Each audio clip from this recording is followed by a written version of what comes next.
Ever wonder where your hard-earned money disappears to? Could it be that luxury car parked in your driveway? In today's world, we're often encouraged to indulge in luxury items, to reward ourselves for our hard work. However, it's crucial to examine our spending habits, especially when it comes to big-ticket items like cars. A car isn't just a mode of transport, it's a statement, a lifestyle, a symbol of status.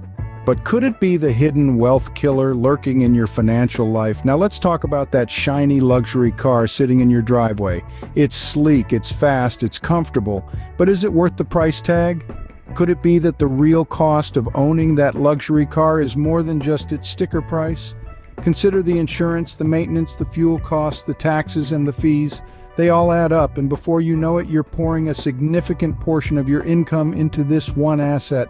The depreciation on a luxury car is another aspect to consider. The moment you drive that car off the lot, its value starts to drop significantly. And unlike a house or an investment, a car doesn't appreciate in value over time. It's a depreciating asset, one that's losing you money every single day. But what if there's another way? What if choosing a more economical car, like a Honda, could be a smarter financial decision? A Honda might not give you the same thrill as a Lamborghini, but it can certainly get you from point A to point B, and it comes with its own set of benefits. It's reliable, it's fuel efficient, and it's significantly cheaper to maintain and insure. So, could your luxury car be the hidden wealth killer that's draining your bank account? It's time to take a closer look at the cost of owning a car, the expenses that often go overlooked, and the potential savings that could be found by opting for a more economical vehicle. Let's delve into the real cost of owning a luxury car, using a Honda as our case study. Picture this, a shiny new luxury car versus a reliable Honda. Which do you think will cost you more in the long run? Let's delve into the real world for a moment. Consider a Honda Accord, a well-known model for its reliability and cost-effectiveness. Now compare it to a luxury car, say a Lamborghini. The initial price tag is obviously higher for the Lamborghini, but let's unfold the layers of cost that are often overlooked. First off, depreciation. As soon as you drive a brand new car off the lot, its value dips significantly. Luxury cars like our Lamborghini are notorious for this, losing up to 30% of their value in the first year alone. On the other hand, a Honda Accord depreciates at a much slower rate. Now let's talk about taxes and fees. Luxury vehicles generally incur higher registration fees, sales taxes, and insurance premiums. A Honda, being a more economical option, naturally attracts lower costs in these areas. Speaking of sweet spots, buying a used car between 3 to 5 years old can be a smart move. It's like hitting a gold mine where depreciation meets value. The car has already taken the biggest hit in depreciation, but it's still new enough to give you several good years of service. Financing is also a crucial factor. Luxury cars generally come with higher interest rates and longer loan terms, which means you end up paying a lot more over time. In contrast, a Honda can be financed at lower interest rates and you can pay it off quicker. Fuel costs, repairs, and maintenance are other key areas where a Honda outshines a luxury car. Luxury cars demand premium fuel, expensive parts, and specialized mechanics. Honda cars, meanwhile, are known for their fuel efficiency, affordable parts, and the ease of finding a mechanic who can work on them.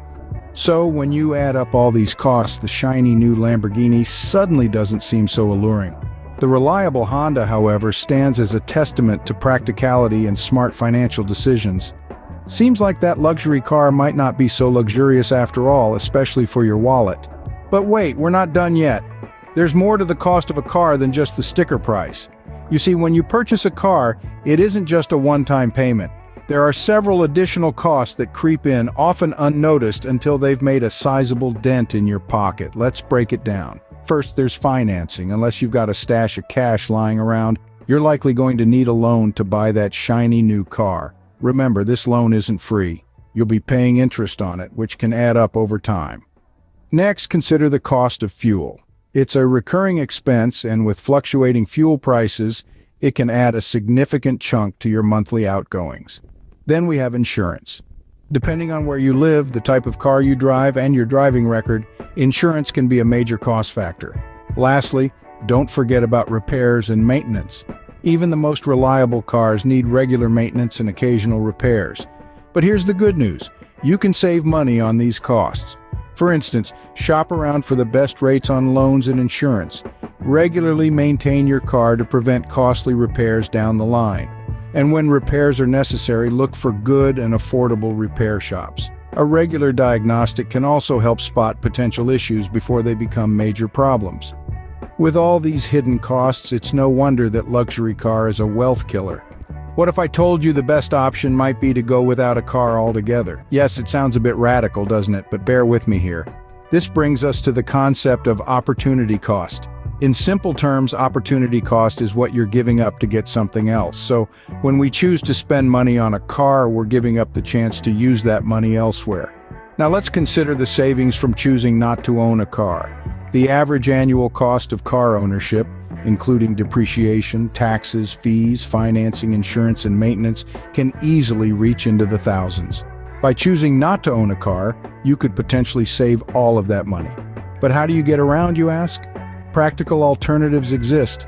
Public transportation, cycling, carpooling, and walking are all viable options, especially if you live in a city. And here's a tip. Consider living closer to work. It might mean higher rent, but it could also mean substantial savings in commuting costs, not to mention the time you'll save. The money you save can be invested in experiences, further education, or even put towards a down payment on a house. Things that can bring you joy, knowledge, or financial security in the long run. So is that luxury car still looking so attractive? Or is the humble Honda starting to shine a little brighter now?